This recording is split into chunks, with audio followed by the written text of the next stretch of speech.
Between the 10th and 7th centuries BCE, the ancient Near East ascended into a prolonged nightmare, where the concept of mercy was systematically erased from a human experience, replaced by a machinery of state-sponsored terror that has rarely been equaled in the 3,000 years since.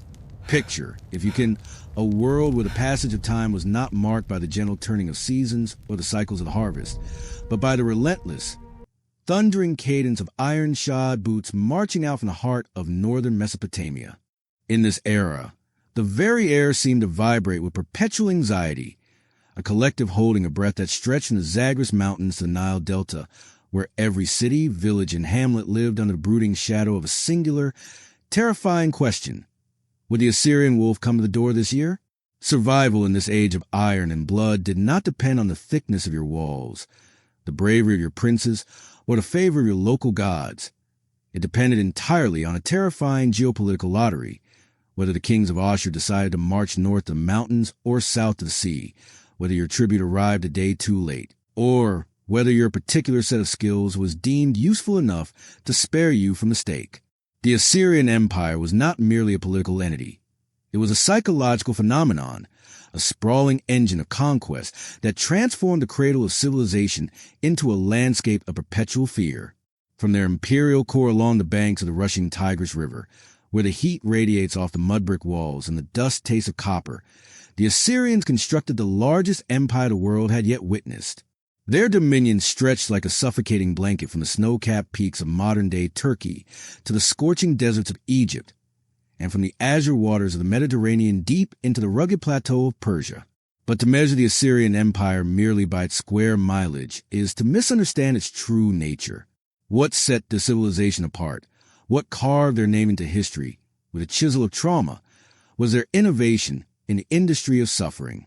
They were the architects of a system so ruthlessly efficient, so coldly bureaucratic in its application of violence, that they transformed warfare from a chaotic clash of heroes into a precise, annual ritual of extermination. This was a society where terror was not a byproduct of war, but its primary ammunition, a deliberate policy crafted in the throne rooms of Nineveh and Calhu to shatter the minds of their enemies long before their bodies were broken on the field. The roots of this relentless aggression lay in the geography of their birth. Born in a flat, exposed land with few natural defenses, the Assyrians adopted a worldview of aggressive defense, striking out in all directions until the world was subdued. Yet, the evolution of their military machine into an unstoppable juggernaut was not immediate. Before the seismic reforms of the 8th century BCE, Assyrian warfare followed the ancient rhythms of the agricultural calendar. Armies were seasonal gatherings of farmers and laborers, men who traded their sickles for spears only in the lull between spring planting and the autumn harvest. War was a summer activity, limited by the needs of the soil. But then came Tiglath-Pileser III, a visionary of violence who ascended the throne and fundamentally altered the trajectory of human conflict. He looked at the seasonal levies and saw inefficiency. He saw a weapon that sat idle for half the year. Tiglath-Pileser III dismantled the old ways and constructed the ancient world's first true professional standing army, a legion of career killers who had no fields to plow, no crops to harvest, and no trade other than the mastery of death.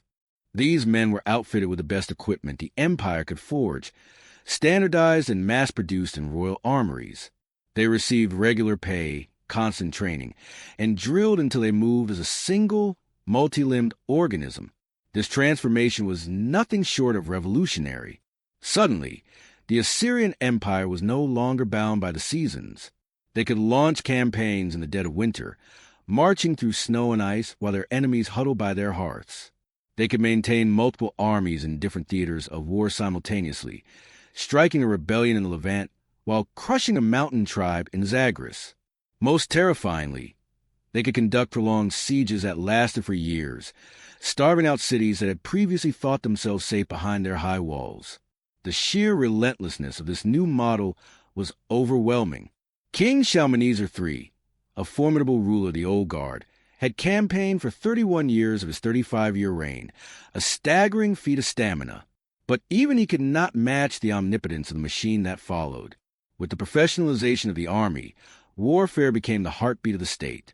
Every single year, without fail, the priests would consult the omens, The standards of the god Ashur would be raised, and the army would march out to expand the frontiers of order against the chaos of the outside world. For the subject peoples living in the path of this storm, the situation was psychologically unbearable. You might surrender to the Assyrian king, kiss the feet of his governor, pay the crushing tribute of gold, horses, and lapis lazuli, and swear eternal loyalty. Yet, come spring, you would still stand on your battlements and watch the dust clouds rise on the horizon as the Assyrian columns marched through your territory again. They would requisition your grain stores to feed their soldiers, drag your able-bodied men away as auxiliary conscripts to fight in distant wars, and demand additional gifts to ensure their continued protection. The Assyrians called this administrative process receiving tribute, but to the Hebrews, the Arameans, and the Babylonians, it felt like perpetual robbery backed by the threat of total annihilation. To sustain this endless hunger for conquest, the empire built a logistical infrastructure that would not be rivaled until the rise of Rome. They carved a network of royal roads through the difficult terrain of the Near East, cutting through rock and bridging rivers not to facilitate trade, but to ensure that their legions could move with terrifying speed. Along these arteries of empire, they established a chain of supply depots, vast warehouses stockpiled with grain, water, and arrows, ensuring that an Assyrian army could campaign thousands of miles from the Tigris without losing momentum. This was a triumph of bureaucracy as much as strength. Furthermore, they developed an intelligence network that was the envy of the ancient world. Spies, informants, and collaborators were embedded in the courts of vassal kings and the marketplaces of distant cities, feeding a constant stream of information back to the capital. A whisper of rebellion in a minor city-state would often reach the ears of the Assyrian king before conspirators had even gathered their weapons. The result was a suffocating omnipresence. When King Esarhaddon descended upon Egypt in the 7th century BCE, the shock was so absolute that he claimed to have captured the ancient capital of Memphis in less than half a day, a testament to a military apparatus that had refined the art of the siege to a mathematical certainty. This constant state of mobilization reshaped Assyrian society from the ground up. It created a culture where military service was a defining feature of masculinity, and where the distinction between civilian and soldier blurred into non-existence. For the subject populations, there was no safe distance from the war machine. If you were a man, you were a potential conscript. If you were a farmer, your harvest belonged to the army. If you were a mason, your hands would build the fortresses that imprisoned you. And if you showed even a flicker of resistance, the full, crushing weight of the empire would descend upon your home. Yet, despite this overwhelming power, peace was an illusion. The empire was a pressure cooker of resentment, facing constant, desperate rebellions from peoples who looked at the horror of Assyrian rule and decided that death was a preferable alternative. The Babylonians, proud and ancient, rebelled repeatedly, enduring horrific sacks and massacres, only to rise again a generation later. In Syria and the Levant, petty kings formed shaky coalitions, hoping that by standing together they could weather the storm. The Battle of Karkar in 853 BC is a stark example, where a massive alliance, including thousands of chariots and infantry, met the Assyrian advance. The Assyrians, with their superior iron weapons, disciplined cavalry which was replacing the clumsy chariots of the Bronze Age and sophisticated siege engines, absorbed the blow and continued their inexorable expansion. When these rebellions failed, as they almost always did, the punishment that followed was not merely a judicial execution. It was a grand, macabre theater designed to burn a message into the collective consciousness of the world. Punishment in the Assyrian Empire was never private. It was a spectacle, staged with the deliberate intent of maximizing psychological trauma. When the battering rams finally smashed through the gates and the city fell, the Assyrian response followed a predictable, ritualized script of horror. The commanders would set up their tribunals, and the city's leaders, kings, nobles, and generals, would be dragged forward for public liquidation. The methods used were designed to degrade the victim and horrify the observer. Flaying was a punishment reserved for those who had most offended the dignity of Ashur. This agonizing process of skin removal was performed while the victim was still alive, their screams serving as a soundtrack to the conquest, while crowds of captives were forced to watch. The skins were then plastered onto the city walls or draped over pillars, turning the city itself into a rotting monument to the cause of defiance. For the common soldiers and the rank-and-file defenders, The preferred method was impalement. The Assyrians would erect forests of iron-tipped stakes around the conquered city, driving them through the bodies of hundreds of men, leaving them to die slowly in the baking sun. This was psychological warfare in its purest form.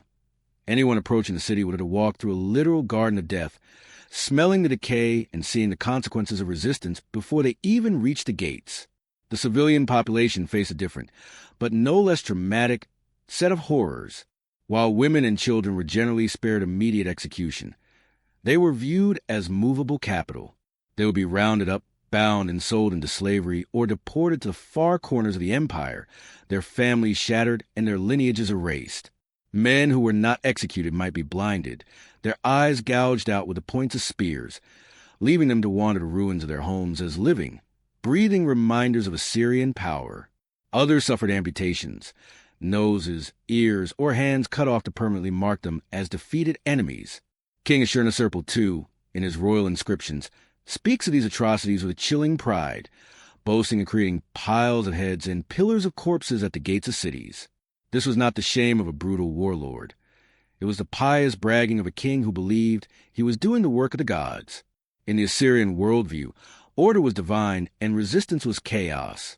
Therefore, the torture of rebels was a religious act, a restoration of cosmic balance sanctioned by the great god Ashur. Most importantly, this brutality was a diplomatic tool.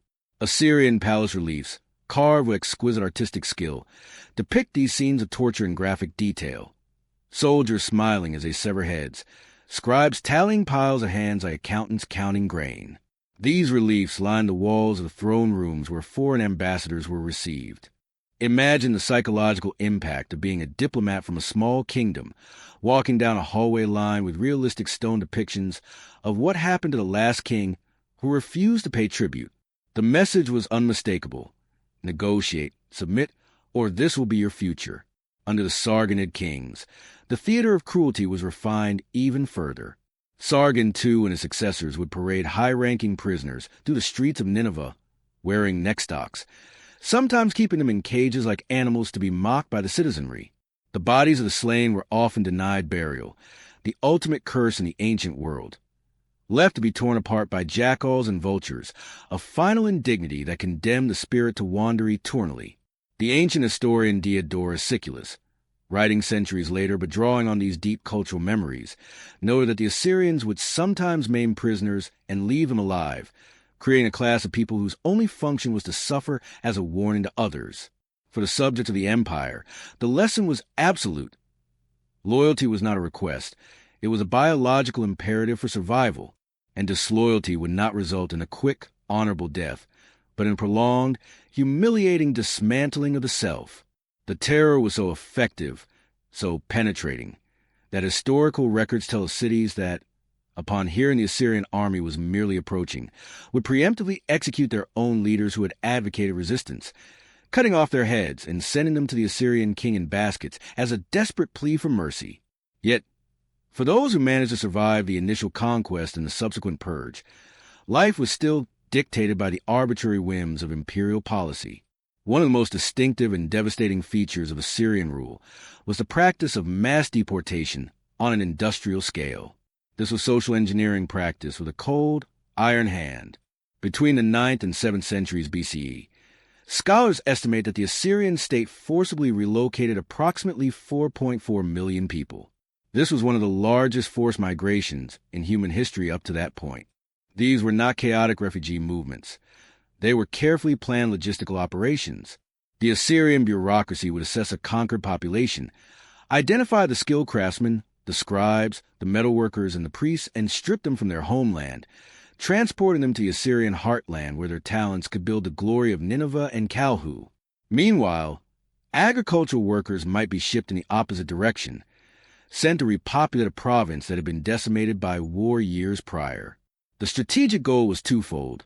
First, to maximize the economic output of the empire by placing labor where it was most needed, and second, to pulverize national identities.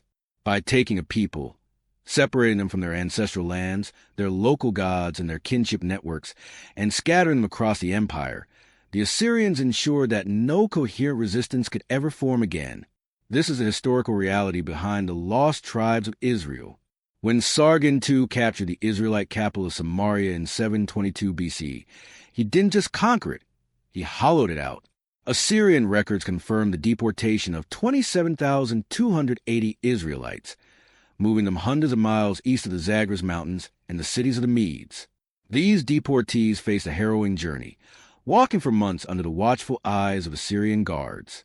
While the state provided food rations, because dead slaves are useless, the psychological trauma of this displacement is hard to overstate. Families were often kept together to maintain order, but communities were deliberately fragmented. The biblical accounts, written from the perspective of the victims, vibrate with a horror of this experience, describing a world where nations were swallowed whole. Archaeological evidence from sites like Tel Hadid in modern Israel confirms the thoroughness of these transfers. Cuneiform tablets found their list names that are distinctly Babylonian and Aramean, proving that the Assyrians had moved people from the east to settle in the west, churning the populations of the Near East like a giant mortar and pestle. For those who remained or those who were enslaved, life became a grinding existence of servitude to the war machine. Assyrian slavery was notoriously harsh, distinct from the debt slavery of other cultures where one might eventually buy their freedom. Assyrian slaves were often war captives, stripping them of all rights. They were the fuel that kept the empire running. They worked the copper mines in the north, breathing in toxic dust to extract the metal needed for weapons. They toiled in the limestone quarries, cutting the massive lamassu, the winged bulls with human heads, that guarded the palaces. They dug the canals that irrigated the royal gardens. It was a life of backbreaking labor, where death from exhaustion was a common administrative statistic. To add to the misery, disease was rampant. The concentration of huge numbers of people in the imperial capitals, combined with the constant movement of armies and deportees, created a perfect storm for epidemics. Recent scientific analysis of cesspits in Jerusalem dating to this period has revealed evidence of widespread dysentery and parasitic infections. In a world without antibiotics or germ theory, a simple stomach bug sweeping through a labor camp or besieged city could kill more people than the Assyrian archers. For the average person living in the 8th century BCE, the world was a hostile, arbitrary place. The unpredictability of fate was perhaps the most psychologically damaging aspect of Assyrian rule. You could be a master potter in a city that surrendered. The Assyrians might praise your skill and move you to a royal workshop in Nineveh, where you lived in relative comfort. Your neighbor, a farmer with no special trade, might be seized and sent to die in a rock quarry. A third man, who happened to be standing on the wall when the city fell, might be flayed alive. There was no logic to it, no way to game the system. Survival was pure luck. The Assyrian Empire proved that a civilization could be built and maintained through systematic terror for centuries. From the 10th century BCE until their sudden, cataclysmic fall in 612 BC, they ruled through fear more effectively than any power before them. Their methods worked. The tribute flowed in, the temples of Ashur were plated in gold, and the kings drank wine in gardens that were the envy of the world.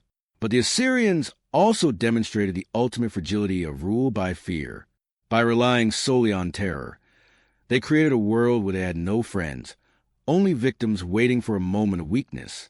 They hollowed out the loyalty of their subjects so completely that when the end came, no one raised a sword to defend them. When the coalition of Babylonians and Medes finally breached the walls of Nineveh in 612 BC, the release of pent-up hatred was apocalyptic. The empire did not just fall, it was erased. The great palaces were torched, the clay tablets were baked into ground by the heat of the fires, and the irrigation canals were smashed. The destruction was so total that when Xenophon and his Greek mercenaries marched past the ruins of Nineveh just 2 centuries later, they saw the massive crumbling walls, but could not even find a local who remembered who had built them. The city that made the world scream was swallowed by the sands, its location forgotten for 2,000 years until 19th century archaeologists dug it out of the earth. If you could transport yourself back for just 24 hours to the height of the Assyrian Empire, you would learn a fundamental and terrifying truth about human civilization, that societies can function with terrifying efficiency through systematic cruelty, that fear is a potent substitute for loyalty, But that power without mercy builds a foundation of sand. The Assyrians built a monument to violence that they thought would last forever, but in the end, they were consumed by the very fire they had kindled. Would you have been the one to bow your head and accept the yoke, hoping to survive another season?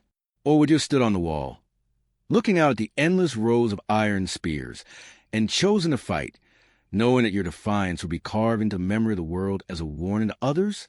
Today, as we walk the quiet halls of museums and look into the stone eyes of the Assyrian kings, we are not just looking at art. We are looking at the fossilized remains of a nightmare, a testament to what humanity is capable of when terror becomes state policy. The screams have long since faded into the silence of the desert, but the lesson of the Assyrian Empire remains.